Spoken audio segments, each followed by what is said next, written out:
పాట అయిపోయి పావు గంట అయ్యి నీకేం పని ఇక్కడ అలాగే శ్రీ శ్రీ బాల పేరెంటాలు పండుగ సందర్భంగా బాలకుమారి పేరెంటాలు పండుగ సందర్భంగా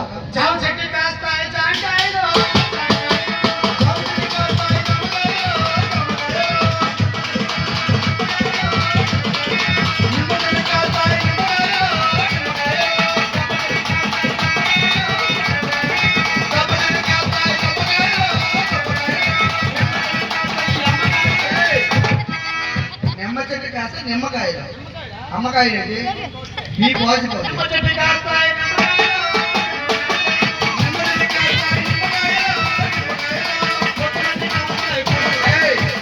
ఇక పోయే కదా మా సగం ఆఫీసే పాట పొచ్చ చెట్టు కాస్తాయి పుచ్చకాయలు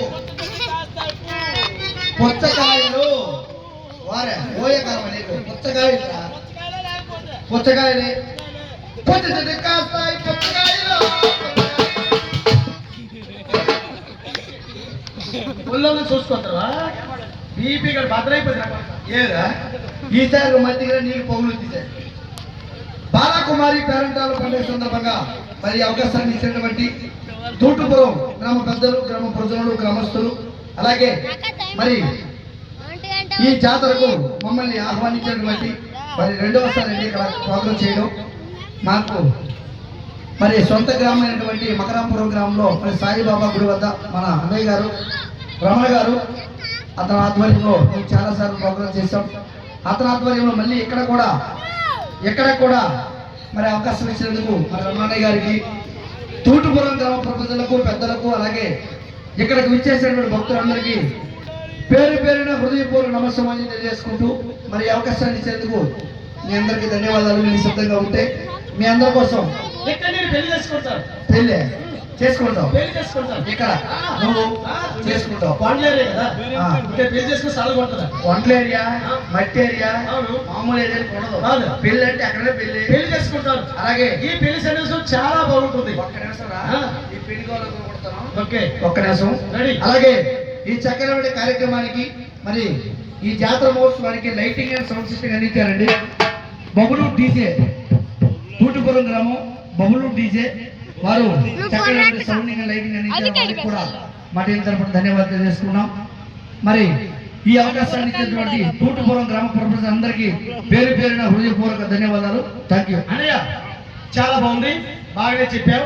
కానీ నువ్వు ఈ మధ్య వ్యాపారం చేశాను. వ్యాపారం ఏం వ్యాపారం చేసావు? ఎంత కొన్నావు? ఎంత లాభం వచ్చింది? ఇక్కడ ఉన్న వారందరికీ తెలిస్తే వాళ్ళు వ్యాపారం చేసుకుని ఉంటారు. ఓ మాట ఏంటి? నేను ఏం చేశానో నీకు చెప్పలేదు. ఎంత కొన్నావు, ఏం చేసావు, ఎంత కన్నావు, అవన్నీ నీకు ఎందుకు? అంటే వ్యాపారం గురించి తెలిస్తే అందరూ చేసుకున్నారు కదా. అలా అడిగావు. అవును, నీకు చెప్తాను. ఓకే, నేను హుషారుగా. నేను బుర్రకథ నేర్చుకోకముందు ఈ బుర్రకథ నేర్చుకోముందు అంటే గత 10 సంవత్సరాల క్రితం ఆవులు వ్యాపారం చేసాను. ఆవులు వ్యాపారం. నువ్వే పెద్ద గేదెలాగా ఉన్నావు, నువ్వే ఆవులు వ్యాపారం చేసావు. వాదం మీద పనికి పని డౌట్లు నీకే వస్తాయి. మనం ఎలా ఉన్నామని కాదు, మనం చేసే కావాలి. ఆవుల వ్యాపారం అంటే ఏంటి? ఇలాంటి పల్లెటూర్లు ఉంటాయి.